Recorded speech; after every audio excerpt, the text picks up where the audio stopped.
बिस्मिल्लाहिर्रहमानिर्रहीम। अस्सलाम वालेकुम नाजरीन, मैं हूं बाबर हयात और आप देख रहे हैं 24/7 उर्दू न्यूज पर बाबर हयात शो। नाजरीन, अब तक की सबसे बड़ी खबर है पाकिस्तान का squad for the series of West Indies announce कर दिया गया है। वो जिसका बहुत शिद्दत से आप सबको इंतजार था वो स्क्वाड सामने आ गया, लेकिन वही हुआ जिसका मैंने आपको गुज़िश्ता रात बताया था कि जितनी तब्दीलियों के बारे में सिलेक्शन कमेटी चाह रही थी कि जिन खिलाड़ियों को टीम में शामिल किया जाए, बाबर आजम इसकी मुखालफत कर रहे हैं। और मैंने गुज़िश्ता रोज भी आपको बता दिया था कि बाबर आजम का यह मानना है कि जिन खिलाड़ियों को वर्ल्ड कप के अंदर मौका नहीं मिला, जिन खिलाड़ियों को बांग्लादेश की सीरीज के अंदर पूरी तरह मौका नहीं मिला, उन खिलाड़ियों को मौका मिलना चाहिए। तब्दीलियां हम प्लेइंग 11 में करेंगे, टीम में तब्दीलियां करने की जरूरत नहीं है और सेम वही स्क्वाड जाना चाहिए ऑलमोस्ट। हां, आप खिलाड़ियों को रेस्ट दे दीजिए, रेस्ट देंगे तो प्लेइंग 11 में जो है वो मौका मिलेगा और ये उनकी बात मान ली गई। बात करेंगे इस स्क्वाड के हवाले से, क्या क्या किया गया है इस स्क्वाड के साथ और कितने लोगों के दिल तोड़े गए हैं। बाबर आजम ने आज बहुत सारे क्रिकेट फैंस को मायूस कर दिया है, क्योंकि यह अब कंफर्म है कि मर्जी बाबर आजम की चल रही है और बाबर आजम की मर्जी के मुताबिक टीम जो है वो बनाई जा रही है। लेकिन बात यह है कि बाबर आजम जो है वो आखिर ऐसा क्यों कर रहे हैं, क्या इसके पीछे कोई लॉजिक है, उस पर भी बात करेंगे। और ये शर्जील खान के ऊपर जो उनकी बदकिस्मती का सिलसिला चल रहा है, क्या ये सिलसिला जो है ये जारी रहेगा या ये सिलसिला जो है ये कभी इख्तिताम पजीर होगा, ये हमने देखना है। क्योंकि उनकी बदकिस्मती का सिलसिला जो है वो मुस्तकिल तौर पे जारी है। बड़े बड़े नाम लिए जा रहे थे कि अहमद शहजाद आ सकते हैं, साहबजादा फरहान के साथ मुझे लगता है किसी हद तक ज्यादती हुई है, उनको भी शामिल होना चाहिए था। और इस सीरीज को भी हम इस्तेमाल नहीं कर पाए नए टैलेंट को देखने के लिए। देखिए, बहुत सारी एक्सपेक्टेशंस थी कि शर्जील खान आ सकते हैं, साहबजादा फरहान को मौका मिल सकता है, अहमद शहजाद जो इतने अरसे से जो है वो टीम का हिस्सा नहीं बन पा रहे थे, अब बड़ी अच्छी निक में नजर आ रहे हैं, तो अहमद शहजाद जो है वो उनको भी मौका मिल सकता है। लेकिन ऐसा कुछ नहीं हुआ। स्क्वाड जो अनाउंस हुआ है वो दिल तोड़ने वाला स्क्वाड अनाउंस हुआ है और बहुत सारे क्रिकेट फैंस आज कहेंगे कि बाबर आजम तुमने हमें मायूस कर दिया। बाबर आजम ने कैसे मायूस किया? सबसे पहले तो स्क्वाड के ऊपर नजर डाल लेते कि बाबर T20 का जो है वो 15 रुकनी स्क्वाड है और जो ODI का स्क्वाड है वो 17 रुकनी स्क्वाड है और उसमें एक ट्रैवलिंग रिजर्व भी डाला गया है। वो किसको डाला गया वो भी काफी इंटरेस्टिंग है जी। बाबर आजम कप्तान, मैं आपको पहले बता रहा हूं T20 का, बाबर आजम कप्तान, शादाब खान वाइस कप्तान, उसके बाद जी आसिफ अली, फखर जमान, हैदर अली, हारिस रऊफ, इफ्तिखार अहमद, खुशदिल शाह, मोहम्मद हसनैन। ये ओनली चेंज है, मोहम्मद हसनैन को इंक्लूड किया गया। ये हमने आपको कल बताया था कि मोहम्मद हसनैन को भी इंक्लूड किया जा सकता है।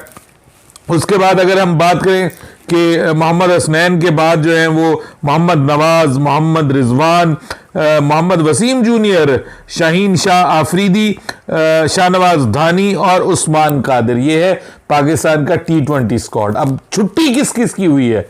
छुट्टी हो गई है जनाब सरफराज अहमद की, छुट्टी हो गई है मोहम्मद हफीज की, छुट्टी हो गई है शोएब मलिक की, छुट्टी हो गई है हसन अली की और छुट्टी हो गई है इमाद वसीम की। हसन अली की छुट्टी शायद बनती थी, शोएब मलिक और उन्होंने तो छुट्टी ऑलरेडी ली हुई थी हफीज ने।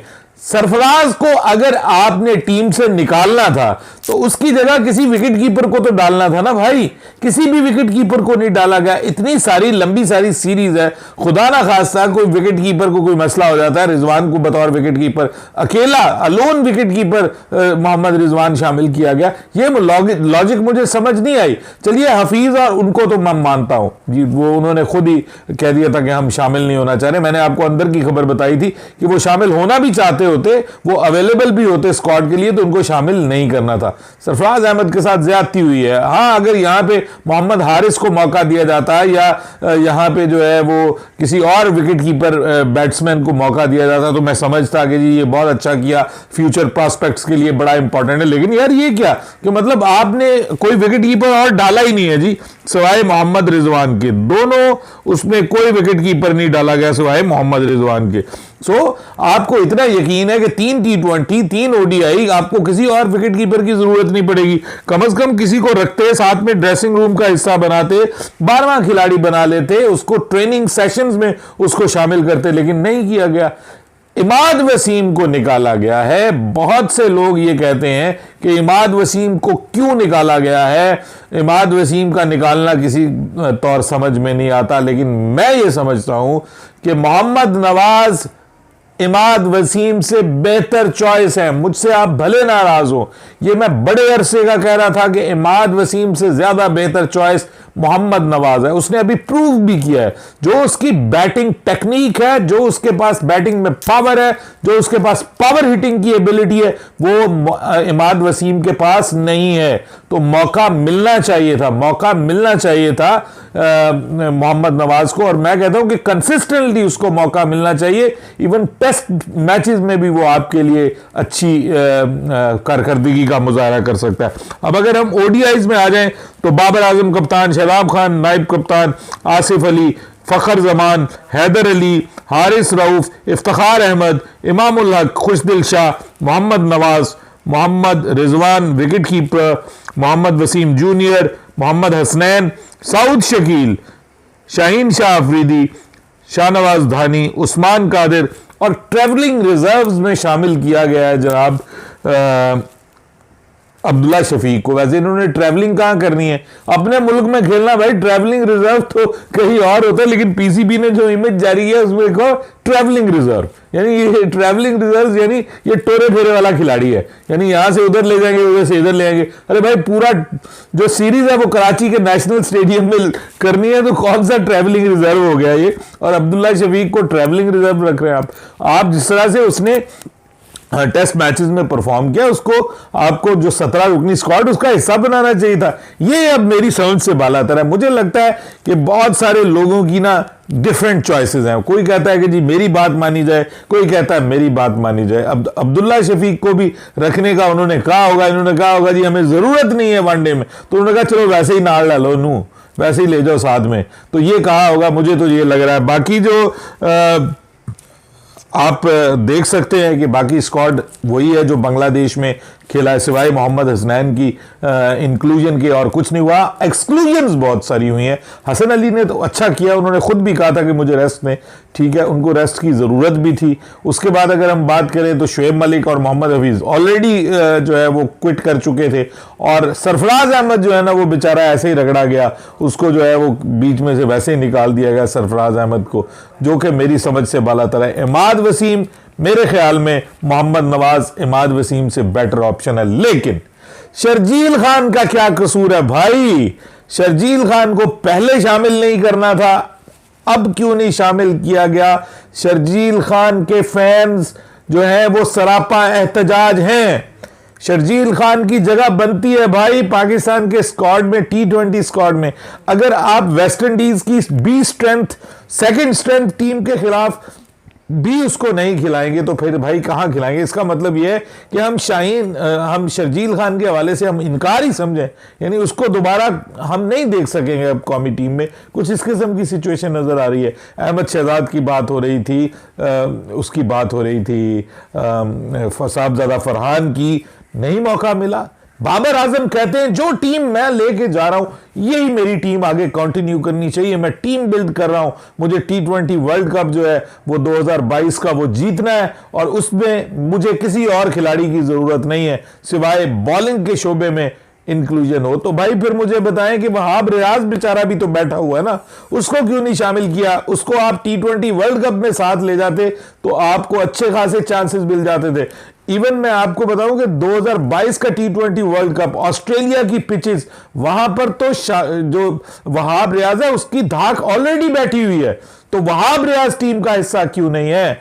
बाबर आजम, हम आपसे मोहब्बत करते हैं, लेकिन ये जो डिक्टेटरशिप स्टार्ट हो रही है टीम के अंदर कि जी मेरी मर्जी के बगैर कोई नहीं खेलेगा, मैं खेलूंगा, ज्यादा ही बाबर आजम ने ऊंची जिसको कहते हैं उड़ान में उड़ना शुरू कर दिया है। मुझे लगता है कि जी मेरी मर्जी चलेगी, बस जो मैं जिसको कहूंगा वो खेलेगा, वो नहीं खेलेगा। हमारे सोर्सेज कंफर्म कर रहे हैं, मैंने कल भी आपको बताया था कि ये जितनी जो तब्दीलियां हैं, इन तब्दीलियों के बारे में बाबर आजम का ये कहना है कि मुझे ये तब्दीलियां नहीं चाहिए। हाँ, आप रेस्ट दे दीजिए, यही जो खिलाड़ी हैं वो हमारे साथ जो है जो वो खेलने चाहिए, आगे जाने चाहिए। किसी हद तक ये बात दुरुस्त है, लेकिन ये बात तब दुरुस्त होती अगर वेस्ट इंडीज की फुल स्ट्रेंथ टीम जो है वो आई हुई होती। अगर वेस्ट इंडीज की फुल स्ट्रेंथ टीम आई हुई होती तो फिर जो है मेरी राय मुख्तलिफ होती, लेकिन उन्होंने बी टीम भेजी है। तो भाई आप भी नए खिलाड़ियों को मौका दो ना।